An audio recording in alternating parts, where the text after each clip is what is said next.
오늘의 지혜 때로는 적은 것이 더 많은 것을 낳는 역설을 마주할 때가 있습니다.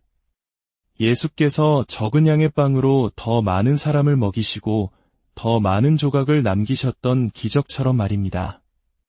오히려 더 많은 빵으로 시작했을 때 그분은 더 적은 무리를 먹이셨고 남은 것도 더 적었습니다. 많다고 해서 항상 더 좋은 것은 아닙니다. 기드온의 300명 용사는 그가 처음에 모았던 32,000명의 군사보다 훨씬 강력했습니다. 그 300명에게는 두려움이 없었기 때문입니다. 오늘의 이야기에 들어가기에 앞서 잠시 주님의 은혜를 나누는 시간을 가지면 어떨까요?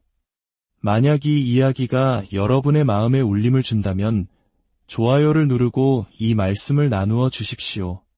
그것은 마치 은혜의 씨앗 하나를 주변에 심는 것과 같습니다. 저희 채널을 구독하시는 것은 그 씨앗이 더 널리 퍼져나가도록 돕는 일입니다. 이 말씀을 듣는 모든 분들에게 하나님의 평강이 함께하기를 기도합니다. 제 오랜 사역 기간 동안 단 한 번도 지금처럼 영적 전쟁은 바로 마음에서 일어난다는 말이 절실하게 느껴진 적이 없었습니다. 이 말은 40년 전에도 50년 전에도 진리였지만 오늘날처럼 우리 마음을 둘러싼 전투가 이토록 치열했던 적은 없었습니다. 특히 상처와 분노의 영이 만연해 있습니다. 너무나도 쉽게 우리는 다른 사람의 상처에 나 역시 상처받고 또 다른 이의 분노에 전염되어 분노합니다. 이런 시대적 분위기 속에서 우리가 그 실체를 인식하지 못하면 해독제를 찾을 수 없습니다. 어떤 싸움은 문제를 인정하는 것만으로 이길 수 없습니다. 오히려 정반대의 영, 즉 사랑과 용서, 평화의 영 안에서 살아감으로써 싸워 이겨야 합니다. 부정적인 것을 그저 인지하는 것만으로는 우리를 자유롭게 하지 못합니다. 정반대의 영 안에서 살아갈 때 우리의 영혼은 힘을 얻고 악한 영은 우리 안에 깃들 자리를 찾지 못하게 됩니다. 그것이 바로 지금과 같은 시대를 번영하며 살아갈 수 있는 비결입니다. 우리 앞에는 분명 도전 과제들이 놓여 있습니다. 하지만 동시에 주님께서는 그분처럼 생각하라는 놀라운 초대를 우리에게 건네십니다.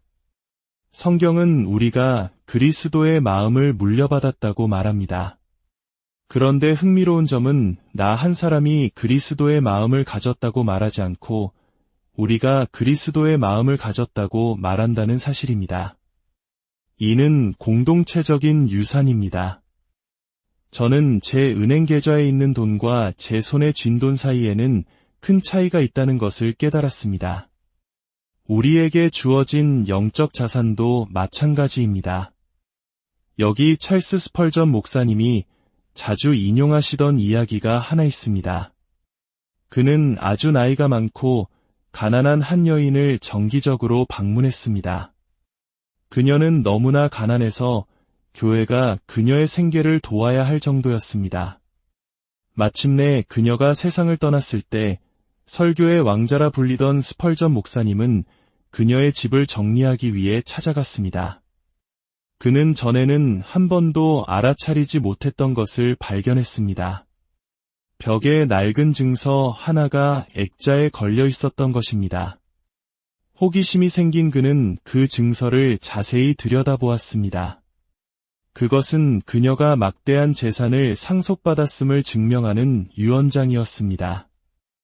글을 읽을 줄 몰랐던 이 여인은 그저 증서가 예쁘다고 생각해 벽에 걸어두었던 것입니다. 그녀는 자신이 엄청난 부를 소유하고 있다는 사실을 전혀 알지 못한 채 평생을 가난 속에서 살다가 세상을 떠났습니다. 그 상속 증서는 한 번도 현금으로 인출되지 않았습니다. 솔직히 말해 우리 믿는 이들 대부분이 바로 그 여인과 같지 않습니까? 우리 역시 주님께서 약속하신 놀라운 유산을 벽에 걸어둔 채 그것을 어떻게 사용해야 할지 몰라 망설이고 있습니다. 진정한 기독교인의 삶이란 바로 주님께서 우리를 위해 마련해 두신 것을 어떻게 접근하고 사용하는지를 배우는 과정입니다. 주님은 다시 오셔서 모든 것을 바로잡아 주시지 않을 것입니다. 왜냐하면 우리가 영원토록 필요로 할 모든 것은 이미 갈보리 언덕의 십자가 위에서 모두 지불되었기 때문입니다. 주님의 사역을 완성할 두 번째 사건은 없습니다. 모든 것은 그 순간에 완성되었습니다. 그러므로 주님께서 우리를 위해 무엇을 사셨는지, 우리를 위해 무엇을 계획하셨는지, 그리고 우리가 어떤 삶을 경험하도록 무대를 마련해 주셨는지를 배우는 것이야말로 기독교인의 삶이라는 위대한 모험입니다. 이 모험은 결코 지루하지 않습니다. 때로는 전진하고 때로는 후퇴합니다. 그것이 인생입니다. 시련은 우리가 생각하는 믿음의 수준이 아니라 우리가 실제로 살아가는 믿음의 수준을 드러내게 합니다. 어려움이 닥쳐올 때 그것은 낙심할 때가 아니라 오히려 하나님을 향한 갈망을 키워야 할 때입니다. 주님, 저는 정말 주님이 필요합니다. 주님의 만지심이 필요합니다라고 고백해야 할 시간인 것입니다.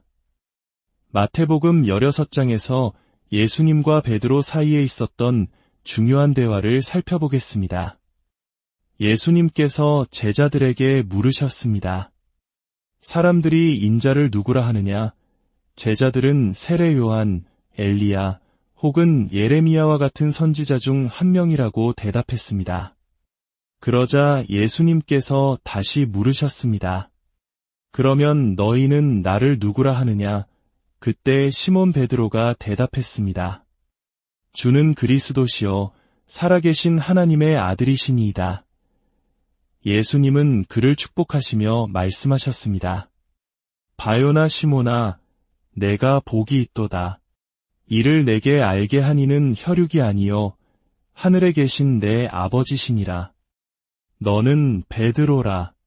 내가 이 반석 위에 내 교회를 세우리니 음부의 권세가 이기지 못하리라. 여기서 반석은 베드로 개인이 아니라 예수님이 그리스도시며 하나님의 아들이시다라는 그의 위대한 신앙 고백을 의미한다고 저는 믿습니다. 그리고 예수님은 이어서 말씀하십니다. 내가 천국 열쇠를 내게 주리니 내가 땅에서 무엇이든지 매면 하늘에서도 매일 것이요 내가 땅에서 무엇이든지 풀면 하늘에서도 풀리리라. 이 구절의 번역에 대해 잠시 이야기하고 싶습니다. 많은 번역본은 우리가 땅에서 무언가를 매면 그 결과로 하늘에서도 그것이 매인다고 말하는 것처럼 보입니다. 하지만 원어의 의미를 더 정확하게 살린 번역은 이렇습니다. 내가 땅에서 무엇이든지 매면 그것은 하늘에서 이미 매여 있던 것일 것이요 내가 땅에서 무엇이든지 풀면 그것은 하늘에서 이미 풀려 있던 것일 것이다. 이것은 순서의 문제입니다. 우리는 땅에서 하늘의 뜻을 결정하는 것이 아니라 하늘의 뜻을 이 땅에 가져오는 통로입니다. 기도의 원칙은 뜻이 하늘에서 이룬 것 같이 땅에서도 이루어지이다입니다. 하늘이 원본이고 이 땅이 그것을 반영하는 곳입니다. 그렇다면 맨다는 것은 무엇을 의미할까요? 죽음, 상실, 파괴와 같은 악의 흔적이 보일 때 우리는 그것이 원수의 소행임을 압니다. 그때 우리는 그것을 맵니다. 이것은 마치 계약서에 근거하여 권리를 주장하는 것과 같습니다. 하나님께서 예수 그리스도의 피로 우리에게 주신 권세의 계약서를 가지고 우리는 원수에게 너는 여기에 관여할 권리가 없다고 선포하며 그의 활동을 묶는 것입니다. 반면에 푼다는 것은 무엇일까요? 이것이 바로 우리가 하늘의 영역을 경험해야 하는 이유입니다. 하늘에는 이 땅의 것과 비교할 수 없는 놀라운 실체들이 존재합니다. 우리가 하늘의 문이 열리는 것을 경험하고 그곳의 실제를 보지 못한다면 이 땅에 무엇을 풀어놓아야 할지 알 수 없습니다. 하나님은 우리가 그저 철학적인 해답을 얻는 것을 넘어 하늘의 실제 그 자체를 이 땅의 문제에 대한 해결책으로 가져오기를 원하십니다. 우리 믿는 자들은 단순히 기도하는 자를 넘어 하나님과 함께 일하는 동역자이며 하늘의 것을 이 땅에 풀어놓을 권세를 받은 자들입니다. 이것은 우리의 삶의 방식에 근본적인 변화를 요구합니다. 더 깊은 갈망, 즉 하나님의 임재 안에서만 채워질 수 있는 갈망을 가져야 합니다. 다시 마태복음 16장으로 돌아가 보겠습니다. 베드로가 위대한 신앙 고백을 한 직후 예수님께서는 자신이 예루살렘에 가서 고난을 받고 죽임을 당한 후 사흘 만에 살아나야 할 것을 말씀하기 시작하셨습니다. 그러자 베드로는 예수님을 붙들고 꾸짖기 시작했습니다. 주여, 그리 마옵소서. 이 일이 결코 주께 미치지 아니하리이다. 바로 몇 분 전 하늘 아버지로부터 위대한 계시를 받았던 베드로가 어떻게 이렇게 빨리 추락할 수 있었을까요? 명석함과 어리석음은 생각보다 가까이 있습니다. 부주의한 생각 하나가 그 사이를 가릅니다. 예수님은 돌이켜 베드로에게 말씀하셨습니다. 사탄아, 내 뒤로 물러가라. 너는 나를 넘어지게 하는 자로다. 내가 하나님의 일을 생각하지 아니하고 도리어 사람의 일을 생각하는도다. 예수님은 베드로를 꾸짖으셨습니다. 그의 마음이 하나님의 일이 아닌 사람의 일로 가득 차 있었기 때문입니다. 베드로는 초자연적인 사건을 인간적인 가치관으로 바라보고 있었습니다. 그는 예수님이 이스라엘을 로마의 압제에서 해방시키고 자신들을 높은 자리에 앉혀줄 정치적 메시아가 되기를 바랐습니다. 그는 예수님을 통해 얻게 될 개인적인 이익과 영향력을 잃고 싶지 않았던 것입니다. 우리 역시 무의식적으로 하나님의 계획을 개인적인 이득을 위해 사용하려 했던 적이 있지 않습니까? 그리스도를 중심에 두지 않은 인간성은 본질적으로 악마적일 수 있습니다. 우리가 거듭났을 때 우리는 더 이상 나는 그저 연약한 인간일 뿐이야 라고 말할 권리를 잃었습니다. 우리는 이 땅에 존재한 적 없었던 새로운 피조물이 되었기 때문입니다. 마음은 하나님께서 그림을 그리시는 캔버스와 같습니다. 그분은 순종하고 굴복하며 호기심 많은 마음에 신비로운 것들을 드러내시기를 기뻐하십니다. 저는 오늘날 예술, 음악, 미디어, 기술, 의학 등 다양한 분야에서 진실한 신자들이 일어나 창의성을 발휘하는 것을 보며 깊이 감사합니다. 과거에는 소수의 크리스천 운동선수만을 볼 수 있었지만 이제는 많은 영역에서 믿음의 사람들이 영향력을 미치고 있습니다. 하지만 저는 여기서 더 나아가기를 갈망합니다. 저는 단순히 숫자가 늘어나는 것을 넘어 마음과 생각을 온전히 주님께 드린 사람들을 통해 세상의 난제들을 해결할 놀라운 발명과 해결책들이 쏟아져 나오기를 기도합니다. 스바의 여왕이 솔로몬을 찾아왔을 때 했던 말을 기억하십니까? 당신이 받은 이 높은 지위와 지혜는 주께서 당신의 백성을 사랑하시기 때문입니다. 그렇습니다. 우리 삶에 임한 하나님의 은혜가 주변 사람들에게 유익을 주지 못한다면 그 은혜는 잘못 사용되고 있는 것입니다. 은혜는 자기 자신을 높이기 위해 주어진 것이 아닙니다. 하나님께서 주시는 축복에는 슬픔이 따르지 않습니다. 그러나 우리가 세상적인 방법으로 얻은 성공에는 종종 가족과의 관계, 친구와의 신뢰를 잃는 슬픔이 동반됩니다. 주님은 우리에게 생각과 아이디어를 불어넣어 주시기를 원하십니다. 그것이 오늘 저녁 가족을 위해 준비할 식사 메뉴에 대한 작은 아이디어일 수도 있고 끔찍한 질병을 치료할 획기적인 방법일 수도 있습니다. 성경은 말합니다.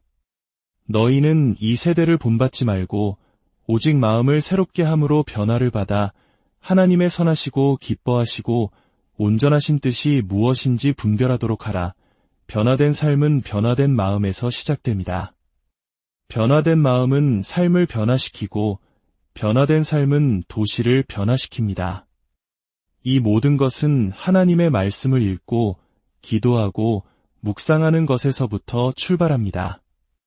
어떤 사람들은 나는 예수님은 사랑하지만 성경은 좋아하지 않아 라고 말합니다.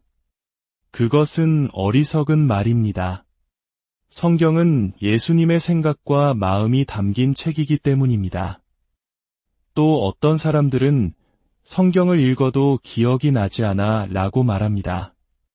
우리가 지난주에 먹었던 아침 식사를 기억하지 못해도 그 음식이 우리 몸에 영향이 되었듯이 하나님의 말씀은 우리가 다 기억하지 못하더라도 우리의 영혼을 살찌웁니다. 우리는 퀴즈를 풀기 위해 읽는 것이 아니라 우리의 영혼을 먹이기 위해 읽는 것입니다. 성경적 묵상은 주님께서 말씀하실 때까지 그 말씀을 깊이 생각하는 훈련입니다. 저는 어떤 문제에 부딪혔을 때 이전에 금광을 캐냈던 성경 구절로 다시 돌아가 주님께서 말씀하실 때까지 읽고 또 읽습니다. 일단 그분께서 말씀하시면 제 영혼이 자양분을 얻고 용기와 통찰력을 얻을 장소를 찾았음을 알기 때문입니다. 요한복음 6장에서 예수님께서 내 살을 먹고 내 피를 마셔야 한다. 고 설교하셨을 때를 기억하십니까? 수많은 군중이 그 말씀을 이해하지 못하고 떠나갔습니다. 1만 5천 명이 넘는 사람들이 모였지만 설교가 끝났을 때 남은 사람은 고작 12 제자뿐이었습니다. 예수님께서 그들에게 물으셨습니다. 너희도 가려느냐? 그때 베드로가 또다시 위대한 대답을 합니다. 주여, 영생의 말씀이 주께 있사오니 우리가 누구에게로 가오리이까? 베드로는 이렇게 말하는 것과 같았습니다. 주님, 우리도 저들이 왜 떠났는지 압니다. 당신이 하신 말씀을 우리도 이해하지 못하겠습니다. 하지만 우리가 아는 한 가지는 당신이 말씀하실 때마다 우리 내면이 살아난다는 것입니다. 우리가 존재하는 이유를 더 깊이 깨닫게 됩니다. 하나님은 우리에게 말씀하기를 즐기시는 분입니다. 그분의 음성을 듣는 것 자체가 중요합니다. 때로 우리는 주님이 내게 무엇을 말씀하시는지 모르겠어라고 말하면서도 마음속 깊은 평안을 느낄 때가 있습니다. 바로 그 평안이 그분의 음성입니다. 그분이 말씀하셨다는 증거입니다. 이제 잠잠히 귀 기울여 그분이 무엇을 말씀하셨는지 분별해 보십시오. 하나님께서 우리에게 말씀하시는 것은 우리 영의 사람에게 직접 전달될 때가 많습니다. 우리가 평안을 느낄 때 그것은 그분이 임재하시고 말씀하셨다는 증거입니다. 조급해하면 그분의 음성을 인지하는 능력을 잃게 됩니다. 두려워하면 듣는 능력이 심각하게 손상됩니다. 때로는 하나님께서 엘리야 선지자에게 그러셨던 것처럼 한 번의 말씀으로 한 계절을 넉넉히 살아갈 힘을 주십니다. 또 때로는 광야의 이스라엘 백성처럼 오늘 하루를 살아갈 만나만 허락하십니다. 매일 그분을 의지하도록 우리를 훈련시키시는 것입니다. 그분은 말씀하셨습니다. 내 안에 거하라. 그리고 내 말이 너희 안에 거하게 하라. 하나님의 임재를 의식하며 살고 그분이 하신 말씀을 마음에 새기십시오. 여러분이 소중히 여기는 것을 끌어당기게 될 것입니다. 요한복음 14, 15, 16장에서 예수님은 4번이나 너희가 구하는 것은 무엇이든지 이루어질 것이라고 말씀하셨습니다. 이것은 자기중심적인 기독교를 만들려는 것이 아닙니다. 하나님께서는 우리가 그분과의 깊은 교제 속에서 태어난 거룩한 소망을 품고 기도할 때 그 기도에 응답하기를 간절히 원하십니다. 그분은 우리가 너무나 그리스도 중심적이어서 그분이 우리에게 놀라운 기도의 응답을 믿고 맡기실 수 있기를 꿈꾸십니다. 마가복음 11장에서 예수님은 말씀하십니다. 무엇이든지 기도하고 구하는 것은 받은 줄로 믿으라. 그리하면 너희에게 그대로 되리라. 우리가 기도의 자리, 즉 하나님과의 교제의 자리에 있을 때 우리 안에서 솟아나는 소망에 주목하십시오.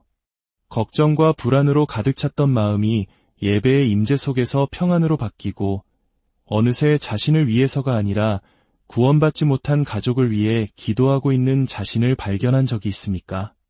하나님의 임재는 우리의 욕망을 변화시킵니다. 그 임재 안에서 하나님께서 우리 안에 어떤 꿈과 소망을 심어주시는지 배우는 것, 그것이 바로 응답받는 기도의 비결입니다.